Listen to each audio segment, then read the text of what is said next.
నమస్కారం, వార్తలకు స్వాగతం. ముందుగా ముఖ్యాంశాలు. Game changer pre release function లో పాల్గొన్న డిప్యూటీ సీఎం పవన్ కళ్యాణ్. ఈ సందర్భంగా ప్రసంగం.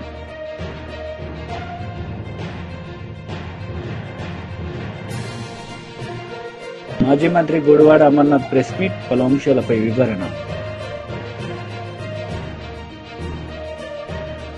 మంత్రి నారా లోకేష్ మీడియా సమావేశం నిర్వహించారు. ఈ సందర్భంగా ప్రభుత్వ కాలేజీలను ప్రైవేట్ కాలేజీలకు దీటుగా చేస్తామన్నారు. ఈ సందర్భంగా ఆయన మీడియాతో మాట్లాడారు. జూనియర్ కళాశాలలో మేము చేరుతున్నాము. మాకు కూడా ప్రైవేట్ రంగానికి దీటుగా మాకు కరికులం కానివ్వండి, టెస్టులు కానివ్వండి అన్ని మెరుగుపరచండి అని ఆనాడు నేను కోరటం జరిగింది. దాంట్లో భాగంగా మన ప్రభుత్వం ఏర్పడిన వెంటనే జూనియర్ కళాశాలలో ఉచితంగా టెక్స్ట్ బుక్స్ మనం అందజేస్తాం జరిగింది. ఇప్పుడు ప్రధానంగా మధ్యాహ్న భోజనం కూడా మన పిల్లలకి మన ప్రభుత్వం అందజేస్తాం జరుగుతుంది. నాలెడ్జ్ ఎకానమీలో హెచ్ఆర్డి మినిస్ట్రీ అనేది చాలా కీలకమైన పాత్ర వహిస్తుంది. ఆ అవకాశం నాకు గౌరవ ముఖ్యమంత్రి చంద్రబాబు నాయుడు గారు మంత్రిగా నాకు ఇచ్చారు. ఒక బాధ్యతగా మేము వ్యవహరిస్తున్నాం.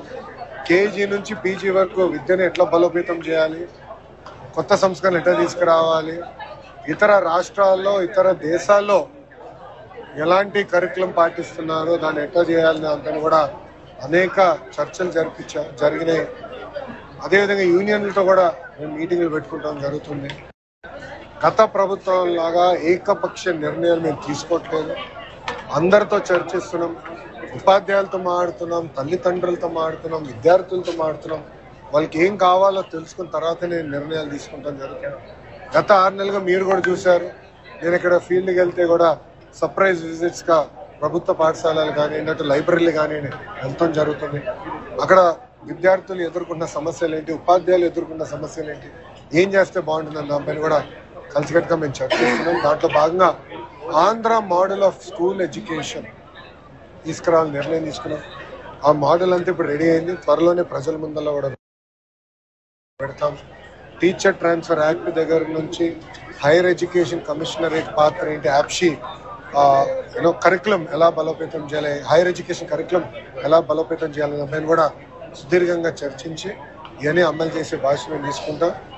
నేను ఒకటే చెప్పదలుచుకున్నా, ప్రైవేట్ రంగంతో ధీటుగా ప్రభుత్వ పాఠశాలని జూనియర్ కళాశాలను తీర్చిదిద్దే బాధ్యత మాది. నేను స్పీచ్లో కూడా చెప్పా, జనరల్గా ఏప్రిల్ మాసంలో యాడ్స్ పెద్ద ఎత్తున వస్తాయి. ఎవరికి first rank, second rank, third ranks వచ్చాయనేది వస్తాయి.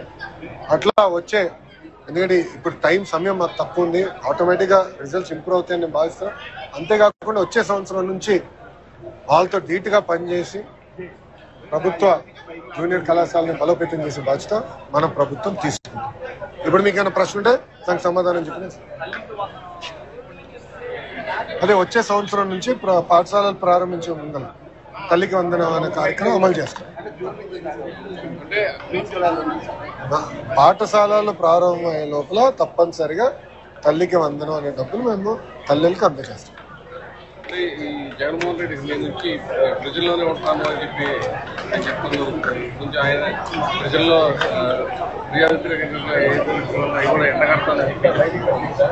ఇప్పుడు గత ప్రభుత్వంలోగా ప్రజల వ్యతిరేక ప్రభుత్వం అది కాదు. ప్రజలతో ఎప్పుడు ఉంటున్నాం, ప్రజల సమస్యలు తెలుసుకుంటున్నాం, ప్రజల సమస్యలు మేము పరిష్కరిస్తున్నాం. మీరు చూస్తే ప్రజా దర్బార్ నేను పెట్టుకుంటున్నా, శాసనసభ్యులు, మెంబర్ ఆఫ్ పార్లమెంట్స్ కూడా అనేక కార్యక్రమాలు వాళ్ళు కూడా పెట్టుకుంటున్నారు, ప్రజల్లోకి వెళ్తున్నారు, సమస్యలు తెలుసుకుంటున్నారు. మనందరం అర్థం చేసుకోవాలి ఏంటంటే రాష్ట్రం ఆర్థిక ఇబ్బందుల్లో గత ప్రభుత్వం చేసిన అప్పుల వల్ల ఈ రోజు వడ్డీ విపరీతంగా పెరిగింది. దాదాపు 4,000 కోట్ల నెలకి డెఫిసిట్ లో మన ప్రభుత్వం నడుస్తుంది. సో ఇచ్చిన ప్రతి హామీ నిలబెట్టుకోవాలన్న లక్ష్యంతో మేము పనిచేస్తున్నాం. మీరు చూస్తే భారతదేశంలో ఎక్కడ లేని విధంగా పెన్షన్ 4,000 రూపాయలు అందజేస్తున్నాం, వికలాంగులకు 6,000 రూపాయలు అందజేస్తున్నాం. భారతదేశంలో ఏ రాష్ట్రం చేయట్లేదు. అన్న క్యాంటీన్ మూసేసిన అన్న క్యాంటీన్ తెరిచి మళ్ళీ మేము ప్రారంభించాం. ఉచిత గ్యాస్ పథకం కూడా 3 గ్యాస్ సిలిండర్లు ఏదైతే హామీ ఇచ్చాం అది కూడా అమలు చేస్తాం. అట్లా ఇచ్చిన ప్రతి హామీ ఒక పద్ధతి ప్రకారం నెరవేర్చుకుంటాం. గౌరవ పులివెందుల ఎమ్మెల్యే గారు ఇప్పుడు ప్రజల్లోకి వస్తూ తప్పేం లేదు, రావచ్చు. అంటే 5 సంవత్సరాలు ఎవరు కంపర్ లేదు, ఇప్పుడు వచ్చి తిరుగుతారు. అంటే ఇప్పుడు వరకు 2 నెలలు గడిచింది, సంక్షేమ పథకాలు ఏవైతే మీరు అవి కూడా నెరవేర్చలేదు. ఆల్రెడీ అయిపోయి 3 చేసాం, మిగతా కూడా చేస్తున్నాం. నాకు ఎలాంటి సమయం లేదు. ఇవ్వని హామీలు కూడా నిలబెట్టుకుంటున్నాం కదా. మధ్యాహ్నం భోజనం ఇస్తామని మేము చెప్పలేదు, ఆయన నిలబెట్టుకుంటున్నాం కదా. ఇవ్వని హామీలు కూడా పద్ధతి ప్రకారం చేసుకుంటూ వెళ్తున్నాం. ఆయన ఇప్పుడు వస్తే మంచిదేలేండి, ఎందుకంటే రోడ్లన్నీ కూడా నీట్గా వేసాం. సో ఆయన హెలికాప్టర్లో కాకుండా రోడ్డు మార్గంలో ఎక్కడికైనా వెళ్ళొచ్చు. ఇప్పుడు రోడ్లు చాలా ఇంప్రూవ్ అయినాయి, ఇంకా చేయాల్సిన అంటే 100% అన్ని రోడ్లు బాగున్నాయి నేను అన్ను. ఇంకా ఇంప్రూవ్ చేయాల్సిన అవసరం ఉంది. ఎస్పెషల్లీ ఉభయ గోదావరి జిల్లాలో సీసీ రోడ్లు వేయాల్సిన అవసరం, అది కూడా పద్ధతి ప్రకారం చేసుకుంటూ వెళ్తాం. మేము చేసిన మంచి కార్యక్రమాలు ఆయన చూస్తారని ఆశిస్తాం. అంతేనా? ఓకే, సాక్షి రాలా, టీవీలోనే ఉన్నాడు కదా. ఎవరు? మాజీ మంత్రి గుడివాడ అమర్నాథ్ మీడియా సమావేశం నిర్వహించారు. ఈ సందర్భంగా ఆయన మాట్లాడారు. మరి 100% సభ్యత్వం ఏ రకంగా జరిగింది అంటే మిమ్మల్ని మీరు మోసం చేసుకుంటున్నారా, లేదా ప్రజల్ని మభ్యపెడుతున్నారా, లేదా ఇంకేమన్నా దీని వెనకాల కాన్స్పిరసీ అనేటువంటిది, దీనికి వెనకాల ఇంకేమన్నా ఉందా అని చెప్పి దీని మీద నలుగురు ముఖ్య నాయకులతో మాట్లాడితే మరికొన్ని వాస్తవాలు అనేటువంటి బయటకు వచ్చాయి. అక్కడ స్థానికంగా ఉన్నటువంటి కొంతమంది వ్యాపారస్తులు గడిచినటువంటి 6 నెలలుగా చేస్తున్నటువంటి ఇల్లీగల్ యాక్టివిటీస్ మీ అందరికీ తెలుసు. 2024 ఎన్నికలు అయిపోయిన తర్వాత ఎక్కడికక్కడ పేకాట క్లబ్బులు కానీ, ఎక్కడికక్కడ బెల్ట్ షాపులు కానీ, ఎక్కడికక్కడ ఏవైతే ఇల్లీగల్ యాక్టివిటీస్ అనేటువంటివి ఏ రకంగా రాష్ట్ర వ్యాప్తంగా కొనసాగుతూ ఉన్నాయనేటువంటిది మనం చూస్తూ ఉన్నాం. చివరికి రోడ్ల మీద పెట్టుకున్నటువంటి బడ్డీల దగ్గర నుంచి రియల్ ఎస్టేట్ చేసుకున్నటువంటి ప్రతి ఒక్కరి దగ్గర ఏ రకంగా డబ్బులు దండుకుంటా ఉన్నారో ఈరోజు కూటమికి చెందినటువంటి ప్రజాప్రతినిధులు రోజు మన పత్రికల్లో చూస్తూ ఉన్నాం. తీరా ఎందుకు ఇది జరిగింది, ఎందుకు ఈ రకంగా బయటకు వచ్చిందని అంటే, ముచ్చర్ల అనేటువంటి గ్రామం unsettled village, unsettled inam village. So ఈ గ్రామానికి చెందినటువంటి ప్రజల్ని మభ్యపెట్టి సభ్యత్వం గురించి చెప్పకుండా మీ అందరికి కూడా పట్టాలు ఇప్పిస్తాం, మీ అందరి ఆధార్ కార్డులు తీసుకొని రండి అని చెప్పి ఆ పెద్ద మనిషి పిలిపించుకొని ఆ డబ్బులేవో ఆయనే కట్టేసి ఆ ఏదైతే ఉందో వచ్చినటువంటి డబ్బు అంతా కట్టేసి ఈ రకంగా పబ్లిసిటీ చేసుకునేటువంటి ప్రయత్నం చేశారు. రేపు లోకేష్ గారిని తీసుకొని వస్తే ఏం చెప్తారు లోకేష్ గారితో? సార్ 100% డబ్బు కట్టేశారు, మాకు ఈ గ్రామంలో సమస్య ఉంది, ఈ సమస్యను పరిష్కరించండి అనేటువంటి చెప్పేటువంటి ప్రయత్నం చేసి అమాయకమైనటువంటి ప్రజల్ని వాళ్ళ దగ్గర నుంచి భూములు రాయించుకొని అంతా కూడా భూమిని ఏ రకంగా కొట్టేయాలి 600 ఎకరాలు అనేటువంటి దాని మీద జరుగుతున్నటువంటి ఒక పెద్ద స్కామ్ ఇది అనేటువంటి విషయాన్ని మీ ద్వారా ప్రజలకు తెలియజేస్తా ఉన్నా. సరే, ఎన్నికలకి ఇంకో 4.5 సంవత్సరాలు ఉన్నాయి. ఇప్పుడు ఎన్నికల గురించి, రాజకీయాలు, రేపు జరిగేటువంటి ఫలితాలు, వచ్చేటువంటి ఫలితాల గురించి మాట్లాడడానికి రాలా. లేనిపోయినటువంటి ఆరోపణలు వైఎస్ఆర్ కాంగ్రెస్ పార్టీ ప్రభుత్వం మీద గతంలో చేసి తీరా అధికారంలోకి వచ్చినటువంటి 6 నెలల్లోనే ఇంత పెద్ద పెద్ద విషయాల్ని మీరు టేకప్ చేసి మీరు ఈ రకంగా భూములు కొట్టేసేటువంటి, పేద ప్రజల దగ్గర నుంచి భూములు కొట్టేసేటువంటి ప్రయత్నం చేస్తే ఆ ప్రజల తాలూకా భవిష్యత్ ఏంటి, ఆ గ్రామంలో ఉన్నటువంటి ఆ భూమిని నమ్ముకుని ఉన్నటువంటి ఆ గ్రామస్తుల తాలూకా పరిస్థితులు ఏంటి? మరి ముఖ్యంగా రానటువంటి కాలంలో అదే ప్రాంతంలో క్లబ్బులు నడుపుతా ఉన్నారు. కొంతమంది చెప్తా ఉన్నారు రాత్రి 11 నుంచి తెల్లవారుజామున వరకు క్లబ్బులు నడుస్తూ ఉన్నాయి. ఆయన చుట్టుపక్కల ఉన్నటువంటి గ్రామాలని ఆయన తెలుగుదేశం పార్టీ కోసం డబ్బు ఖర్చు పెట్టి మొన్న ఎన్నికల్లో డబ్బులు ఖర్చు పెట్టాడు, దాన్ని 6 నెలల్లోనే మళ్ళీ తిరిగి చక్కబెట్టుకున్నాడు అనేటువంటి విషయాన్ని స్థానికంగా ఉన్నటువంటి ప్రజలు చెప్తున్నటువంటి మాట. కాదని చెప్పి ఎవరన్నా చెప్పానండి? రేపు ఈ రకంగా అక్కడ ఉన్నటువంటి 600 ఎకరాలు ఆ గ్రామంలో అన్సెటిల్డ్ గ్రామం ఏదైతే ఉందో ఆ భూమిని కొట్టేసేటువంటి దానికి చేసేటువంటి పెద్ద కుట్ర ఇది అనేటువంటి విషయాన్ని మరొకసారి తెలియజేస్తా ఉన్నా. సరే, ఏ పార్టీకి వెళ్ళాలి, ఏ పార్టీలో ఉండాలి అనేటువంటిది ఎవరి ప్రజాస్వామ్యంలో ఎవరి తాలూకా నిర్ణయాలు వాళ్ళు. ఏ నిర్ణయం ఎవరిది అయినప్పటికీ దీని వెనక ఇంత పెద్ద కుట్ర ఉంది అనేటువంటి విషయాన్ని మరి స్థానికంగా ప్రజాప్రతినిధుల్లో ఉన్నటువంటి వైఎస్ఆర్సీపీ లీడర్ టీజీఆర్ సుధాకర్ బాబు మీడియా సమావేశం నిర్వహించారు. ఈ సందర్భంగా ఆయన టీడీపీ నేతలపై మండిపడ్డారు. 1,53,227 మంది పెన్షన్లకు ఇప్పటికే నువ్వు కోత పెట్టేశావు. ఈ 66,34,742 మంది పెన్షన్లలో ఇప్పటికే చంద్రబాబు నాయుడు గారి ప్రభుత్వం అధికారంలోకి వచ్చిన తర్వాత 3,53,227 మంది ఇప్పటికే పెన్షన్ కోల్పోయారు. మళ్ళీ అగైన్ ఓ 24,000 మందికి వెరిఫికేషన్ పేరుతో టార్గెట్ పెట్టారు. వాళ్ళు ఎవరండి? పక్షవాతం వచ్చిన వాళ్ళు, తీవ్ర కండరాల ఎఫెక్ట్తో బాధపడుతున్న వాళ్ళు,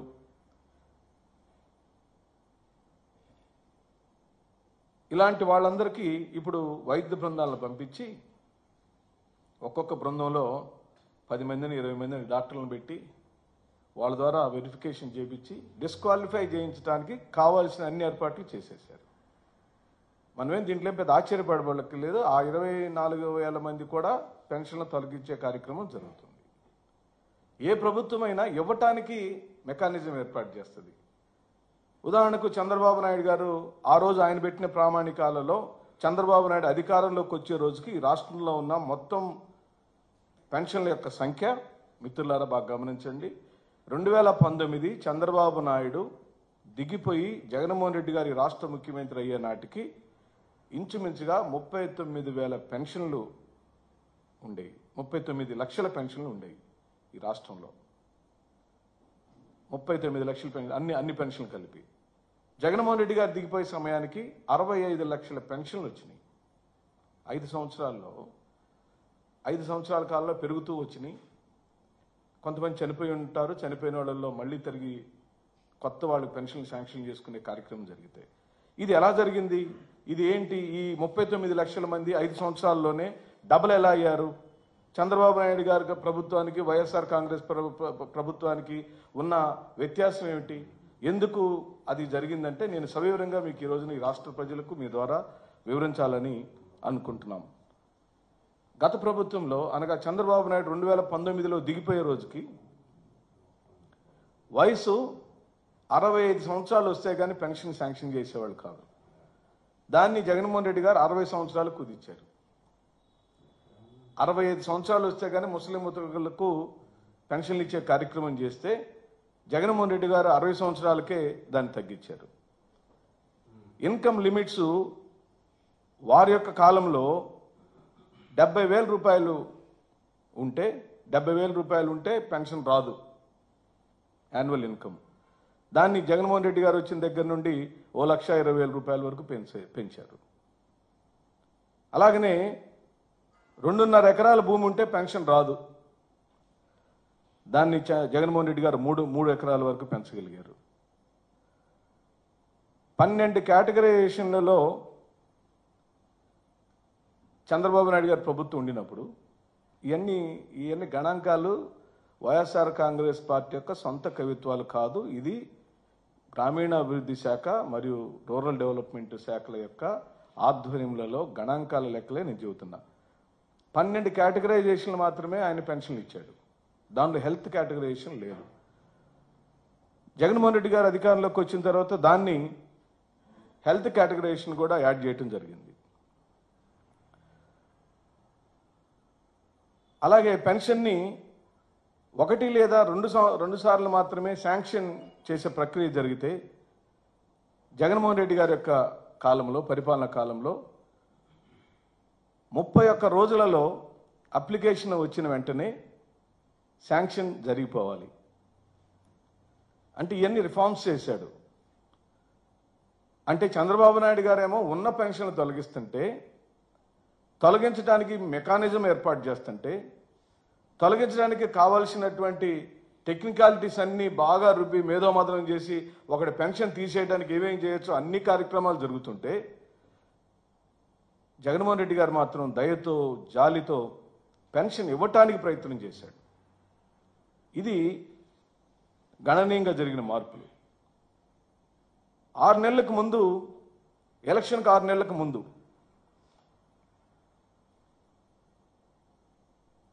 39 లక్షలు ఉన్నాయి. కేంద్ర మంత్రి కిషన్ రెడ్డి మీడియా సమావేశం నిర్వహించారు. ఈ సందర్భంగా ఆయన మాట్లాడారు. దివ్యాంగులందరినీ పిలిచి మీకేం కావాలా, ఏ వస్తువు కావాలా, మీరు దినసరి కార్యక్రమాలు కొనసాగించడం కోసం ఏం కావాలని చెప్పి వాళ్ళని అడిగి ఆ రకంగా అసెస్మెంట్ చేసి క్యాంపులు నిర్వహిస్తూ ఉన్నాం. తొందరలోనే వాళ్ళందరికీ వాళ్ళు అడిగినటువంటి వస్తువులు కూడా ఇవ్వబోతూ ఉన్నాం. అంతేకాకుండా దివ్యాంగులకు 3% ఉన్నటువంటి రిజర్వేషను నరేంద్ర మోడీ గారి ప్రభుత్వం వచ్చిన తర్వాత 4% పెంచడం జరిగింది. గతంలో దివ్యాంగులు అనేటువంటి వాళ్ళు 7 రకాలుగా ఉన్నటువంటి వాళ్ళనే దివ్యాంగులుగా గుర్తించేటువంటి వాళ్ళు. ఈరోజు 21 రకాలుగా ఉన్నటువంటి మరి శరీరంలో లోపాలు ఉన్నటువంటి 21 రకాలకు సంబంధించినటువంటి వాళ్ళందరినీ కూడా దివ్యాంగులుగా గుర్తించి వాళ్ళకు అన్ని రకాలుగా ఆదుకునేటువంటి ప్రయత్నం ప్రభుత్వాల నుంచి అందించేటువంటి ప్రయత్నం చేస్తూ ఉన్నాం. అదేవిధంగా దివ్యాంగులకు రక్షణ కల్పించేటువంటి వాళ్ళని ఎవరిని కూడా విమర్శించకుండా, వాళ్ళని అవమానం చేయకుండా వాళ్ళకు రక్షణ కల్పించేటువంటి చట్టాన్ని కూడా రాజ్యాంగబద్ధంగా ఈరోజు నరేంద్ర మోడీ గారి ప్రభుత్వము వాళ్ళకు కల్పించడం జరిగింది. అంతేకాదు గతంలో దివ్యాంగులను అవయవ లోపం ఉన్నటువంటి వాళ్ళు అని మాటతో అర్థం వచ్చే విధంగా వాళ్ళని పిలువబడేటువంటి వాళ్ళు ఈరోజు ఆ మాటను నిషేధించి దివ్యాంగులు అనేటువంటి ఒక మంచి పదం, దేవుడి బిడ్డలు అనేటువంటి ఒక మంచి పదాన్ని నరేంద్ర మోడీ గారు స్వయంగా సూచించి ఈరోజు దేశవ్యాప్తంగా మరి అవయవ లోపం ఉన్నటువంటి వాళ్ళందరూ కూడా దివ్యాంగులుగా పేరు పెట్టినటువంటి ఘనత మన భారత ప్రధానమంత్రి నరేంద్ర మోడీ గారికే దక్కుతుంది. ఈ రకంగా దివ్యాంగుల కోసం హౌసింగ్ అలాట్మెంట్ చేసిన, ఎడ్యుకేషన్లో చేసిన, మరి ఎడ్యుకేషన్ సీట్లలో కూడా వాళ్ళకు ప్రోత్సాహం కల్పించాలి, వాళ్ళకు ప్రాతినిధ్యం ఇవ్వాలని భారత ప్రభుత్వం ఆ రకంగా చేస్తూ ఉంది.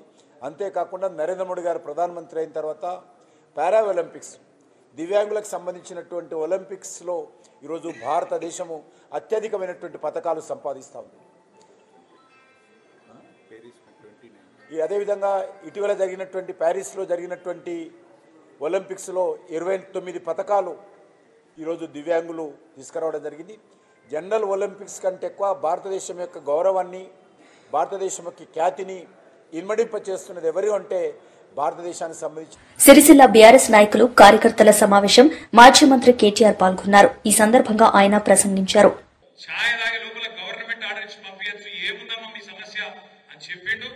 చెప్పుడే కాదు, నన్ను గెలిపియండి, నేను పిలుచుకుంటా, ఛాయ్ తాగిపిస్తా, ఛాయ్ తాగే లోపల జీవో ఇచ్చి పంపిస్తా అని చెప్పిండన్న.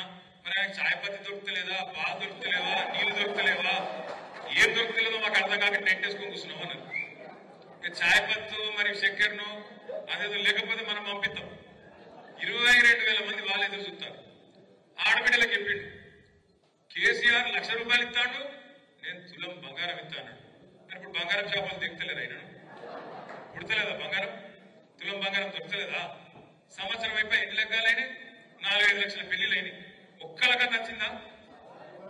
రాలే. రుణమాఫీ అన్నాడు.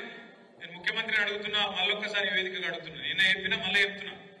ఎంత సిగ్గుదప్పిన ప్రభుత్వం అంటే, ఎంత ఇజ్జత్ లేని ప్రభుత్వం అంటే కాంగ్రెస్ ప్రభుత్వం. వీళ్ళే చెప్పారు. ఏం చెప్పారు? డిసెంబర్ 3కు ముందు తీసుకుంటే, అప్పుడు ఆదుకుంటారా మీకు, మనం రైతు బంధు కోసం 7,600 కోట్లు తయారు చేసి పెట్టినాం డిసెంబర్లో. పోయిన సంవత్సరం ఇదే టైం పెడితే రేవంత్ రెడ్డి ఉత్తరం రాసిండు ఎలక్షన్ కమిషన్, మీరు అర్జెంటుగా ఆపాలి, లేకపోతే ఎన్నికల ప్రభావం పడుతుంది, కేసీఆర్ మళ్ళీ రైతులందరూ మళ్ళా ఓట్లేసి మళ్ళా గెలిపిస్తారు, మీరు ఆపుండ్రి అని ఎలక్షన్ కమిషన్ ఉత్తరం రాసిండు. రాస్తే ఎలక్షన్ కమిషన్ వాళ్ళు ఎన్నికలు ప్రభావితమైతే అని చెప్పి ఆపేసారు. అప్పుడు ఏం చెప్పిండు రేవంత్ రెడ్డి? డిసెంబర్ 3కు ముందు తీసుకుంటే ఎకరానికి 5,000, డిసెంబర్ 7 తర్వాత తీసుకుంటే ఎకరానికి 7,500 అన్నాడు. 7,500 కాదు, 75 పైసలు ఇచ్చిండు అవిడు. 75 పైసలు. ఆ రోజు మనం ఏదైతే కూడబెట్టిపోయినామో 7,500 కోట్లు, అవి మళ్ళా 3-4 నెలలు సదానికి గవే ఇచ్చిండు. దాని తర్వాత పార్లమెంట్ దాకా ఇచ్చిండు. ఎప్పుడైనా నాటు పడేటప్పుడు పడతాయి రైతు బంధు పైసలు, కానీ ఈయన ఉన్నప్పుడేమో ఓట్లు పడేటప్పుడు పడ్డాయి పైసలు ఒకట్లుంటది కాంగ్రెస్ పెట్టుకుంటే. అట్లా ఈ కాంగ్రెస్ ప్రభుత్వం వచ్చినాక రైతు భరోసా రూపాయి కూడా ఇయ్యలేదు. మనం దాచిపెట్టిపోయిన రైతు బంధు పైసలే ఒక్కసారి ఏడ్పించి 6 నెలలకు ఇచ్చిండు తప్ప ఈ సంవత్సరంలో ఒక్కటంటే ఒక్క పైసా కూడా రైతుకి ఇయ్యని ముఖ్యమంత్రి రేవంత్ రెడ్డి. అదొక్కటే కాదు, మీకు యాదుకుండాలి, ఏమన్నాడు ప్రతిపక్షంలో ఉన్నప్పుడు 3 పంటలకు ఇవ్వాలి, 3 పంటలకు. ఇప్పుడేమంటాడు, రైతు ప్రమాణ పత్రం రాసి అన్నాడు. ఇప్పుడు మా బొప్పాపుడు శ్రీనివాస్ రెడ్డి ఉన్నాడు, ఇప్పుడు ప్రమాణ పత్రం రాసి ఇవ్వాలి. ఏమని? నేను సాగు చేస్తా, నేను ఖచ్చితంగా వ్యవసాయం చేస్తా అని రైతు ప్రమాణ పత్రం రాసి అధికారులకి అన్నాడు. కేసీఆర్ ఉన్నప్పుడు మీరు ఎక్కడికైనా దఫ్తర్కి పోయినా రైతు దరఖాస్తు పెట్టిండా? రైతు బంధు కోసం ఎవరికైనా దండం పెట్టినవా? Game changer pre release event లో డిప్యూటీ సీఎం పవన్ కళ్యాణ్ ముఖ్య అతిథిగా హాజరయ్యారు. ఈ సందర్భంగా హీరో రామ్ చరణ్ పవన్ కళ్యాణ్ ప్రసంగించారు. శ్రమ తీసుకుని సినిమా ఇండస్ట్రీ మీద ప్రేమతో చాలా దూరం నుంచి వచ్చిన ప్రతి సినిమా అభిమానులందరికీ పేరు పేరున థ్యాంక్ యూ. ముందుగా రాజమండ్రి ఇవాళ ఈ జనసముద్రం చూస్తూ ఉంటే నా ఇంకో రోజు గుర్తుకొస్తుంది. మన రాజమండ్రి బ్రిడ్జ్ మీద మన ఆంధ్రప్రదేశ్ డిప్యూటీ సీఎం శ్రీ పవన్ కళ్యాణ్ గారు మొదటిసారి అక్కడ ర్యాలీ చేసినప్పుడు ఆ జనసముద్రం చూస్తే ఇలాగే ఉంది. అక్కడ కూడా రాజమండ్రిలో ఈ సినిమా షూటింగ్ చాలా చేసాం, చాలా రోజులు చేసాం. సో పవన్ కళ్యాణ్ గారికి చాలా థ్యాంక్ యూ. ఇవాళ ఇలా వచ్చినందుకు ఇంత బిజీ స్కెడ్యూల్లో వారి మినిస్టర్స్ అందరికీ, ఇక్కడ వచ్చిన మన సినిమాటోగ్రఫీ మినిస్టర్స్ అందరికీ, మిగతా మంత్రులందరికీ చాలా థ్యాంక్ యూ అండి వచ్చినందుకు. చాలా మాట్లాడాలనుకున్నాను కానీ ముందు మీరు ఇక్కడ వెనకాల చాలా టెన్షన్గా ఉంది. ఇప్పుడు నిజంగా సినిమా పేరు గేమ్ చేంజర్, అది నిజమే. శంకర్ గారు ఎందుకు పెట్టారో తెలియదు. తెర మీద బహుశా మేము చేసే పాత్ర ఒక గేమ్ చేంజింగ్ పాత్ర, కానీ నిజ జీవితంలో మీ అందరికీ తెలుసు, కేవలం ఏపీలోనే కాదు ఇండియన్ పాలిటిక్స్కి ఉన్న ఏకైక నంబర్ 1 గేమ్ చేంజర్ ఇవాళ పవన్ కళ్యాణ్ గారే. అలాంటి ఆయన పక్కన నేను నుంచోవడం చాలా అదృష్టంగా భావిస్తున్నాను. జనాల కోసం ఇంత తపన పడే, ఇంత ఆలోచించే ఒక వ్యక్తి పక్కన ఆయన జీవించేటప్పుడు మేము కూడా ఆయన పక్కనే ఉంటూ ఇలా ఉన్నామని, అదే కుటుంబంలో పుట్టామని మీతో ఇలా పంచుకున్నందుకు చాలా అదృష్టంగా భావిస్తున్నాను. శంకర్ గారు ఎవరిని చూసి ఇలాంటి క్యారెక్టర్స్ రాశారో మీ అందరికీ నమస్కారం.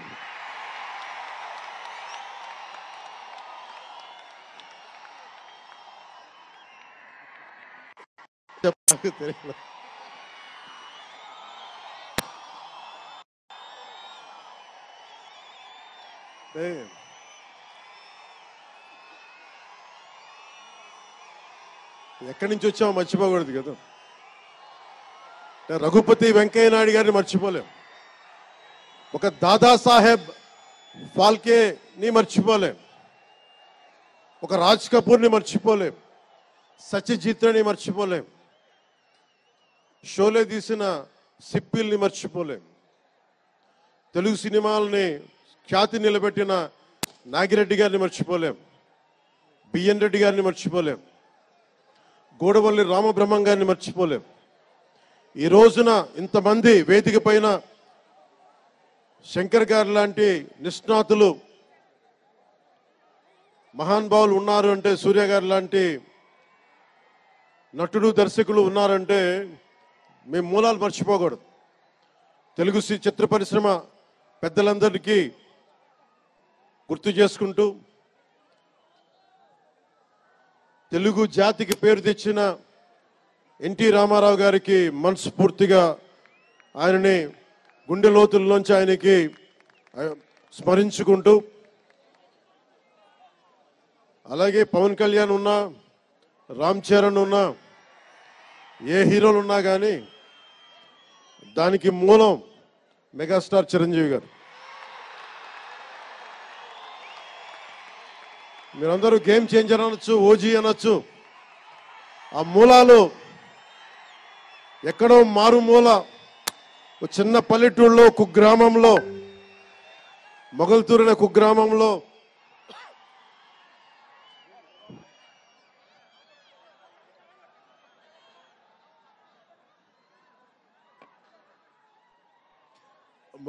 కుగ్రామంలో చదువుతూ విఆర్ఎస్ఎన్ వైఆర్ఎన్ కాలేజ్ నర్సపూర్లో చదువుకుంటూ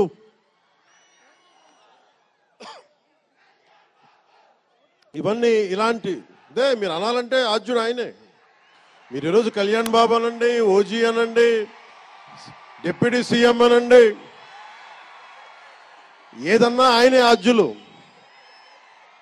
నేను మూలాలు మర్చిపోను. నేను ఎప్పుడు రఘుపతి వెంకయ్య నాయుడు గారిని మర్చిపోం, దాదాసాహెబ్ ఫాల్కే అవార్డు గ్రహీతను దాదాసాహెబ్ ఫాల్కే గారిని మర్చిపోం. మూలాలు మనం ఎప్పుడు మర్చిపోం. అలాగే మేమందరం రామారావు గారిని మర్చిపోలేం. ఇంతమంది తెలుగు చిత్ర పరిశ్రమ ఇక్కడ కదిలింది, వచ్చింది అంటే దాని స్ఫూర్తి ఒక అక్కినేని నాగేశ్వరరావు గారు, రామారావు గారు, గట్టమనేని కృష్ణ గారు, ఒక శోభన్ బాబు గారు, ఎంతోమంది నిష్ణాతులు పెద్దలు తెలుగు చిత్ర పరిశ్రమ కోసం శక్తియుక్తులు ధారపోసిన వారు. వారందరికీ మనస్ఫూర్తిగా హృదయం నుంచి ఒక నటుడిగానే కాదు, ఆంధ్రప్రదేశ్ డిప్యూటీ సీఎంగా కూడా మనస్ఫూర్తిగా వారికి నమస్కారాలు తెలియజేసుకుంటా ఉన్నాను. వార్తలు ముగించే ముందు ముఖ్యాంశాలు మరోసారి. గేమ్ చేంజర్ 3 రిలీజ్ ఫంక్షన్ లో పాల్గొన్న డిప్యూటీ సీఎం పవన్ కళ్యాణ్. ఈ సందర్భంగా ప్రసంగం.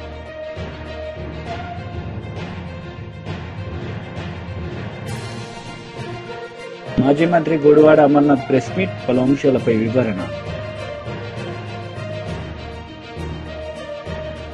ఈ వార్తలు ఇంతటితో సమాప్తం. తిరిగి ప్రసారమయ్యే వార్తల్లో మళ్లీ కలుద్దాం. అంతవరకు సెలవు. నమస్తే.